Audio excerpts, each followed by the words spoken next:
Hello, I'm Kimber Howell and I'm the founder of Keel Consulting, and today I want to talk about the cost of not taking a discount. So when we talk about cash flow management, and usually short-term cash flow management, there are typically two goals with managing cash flows that a lot of people talk about. The first is for the money that is owed to you. So if anyone owes you money, you want to collect that money as soon as possible. You don't want there to be a huge delay when that money is owed to you.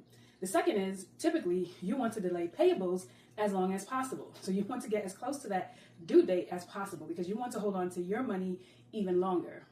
But I want to talk about the cost of not taking a discount, because if that payable comes with the option of receiving a discount if you pay earlier, you want to take the time to truly understand, what will it cost me if I don't take this discount? Is it beneficial to still hold off and pay close to the due date? Or is it more beneficial for me, more advantageous for me to take this discount, pay earlier, and I come out financially on top even though I paid earlier? So let's talk about that. So let's say on October 31st, you receive an invoice from your vendor. The invoice is for $300, and the terms on the invoice are $210 net 30. Now what this means is you will receive a 2% discount if you pay this invoice in 10 days. Otherwise, the total amount is due in 30 days. Now these terms will vary based on the vendor, but you read it the same way. The first number is the percentage, and then the number after the slash is the number of discount days. So the percentage and the number of days you have to pay to receive that discount percentage will vary, and then even the net due date, the total days to pay, that may vary, maybe net 15, net 30, net 45. But it's going to be the same way. Discount percent, number of days that you can receive that discount, and then the number of days the total amount is due. Okay, so you receive this invoice on October 31st, it's $300. And you can receive a 2% discount if you pay on November 10th, or you can wait until November 30th and hold on to your money and pay the full amount of $300. So let's say you have $1,000 in the bank on November 1st, right? When you receive this invoice, you have $1,000 in the bank. That bank is paying 1% interest. If you have your money in a zero interest-bearing account, then this won't matter, obviously, because you won't be earning any interest. The key here is that you have your money sitting in some kind of interest-bearing account. So you have $1,000 in the bank. You have two options when you receive this. All right, so option number one, pay on November 10th. Easy, right? Option number two, pay on November 30th. That's it. So in option number one, you pay on November 30th. So you'll receive a 2% discount. So you'll pay $294. So with this option, you will receive interest on your $1,000 sitting in the bank for 10 days, right? You're receiving 27 cents in interest for the first 10 days of November. So now you pay your invoice, but you receive a 2% discount. So you get $6 off, which means you pay $294. So now you're receiving interest on $706 for the remaining 20 days in the month. You're earning, we'll call that 39 cents in interest.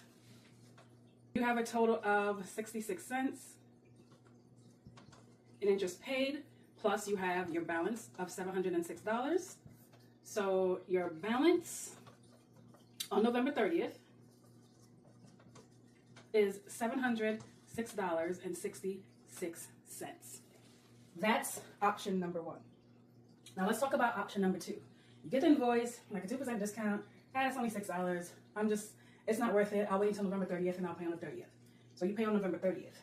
With that, you have interest on that $1,000 for the entire 30 days. So we are going to have 0.82 interest paid plus $700 balance. So you earned interest on the entire $1,000 for the whole month of November. So you earned 82 cents. But now you owe the $300. So you have $700 left, which means your balance on November 30th is $782 versus $706, $5.84. So by not taking this discount, you have $5.84 less in your bank account than you would have if you take the actual discount. Now you might say $5.84 is not a lot of money, but it does add up. If they send you an invoice for a discount every single month over the year, it's $70. Over 2 years, 3 years, you get it. I mean, even a year, you think about it, what is that, $70 in a year? That's over 3 months of your ChatGPT subscription paid for, your Canva subscription paid for. Over time, it adds up. And then remember, this might just be one vendor, but if you have multiple vendors that are offering discounts, you don't want to just say, oh, cash flow management, they say, I should hold on to my money as long as I can. Sometimes holding on to your money for a long time before paying your payables may not be more advantageous if you have the opportunity to take a discount. If you have any questions at all, leave them in the comments, send me a DM, and I will try to answer any questions that I can. Thank you.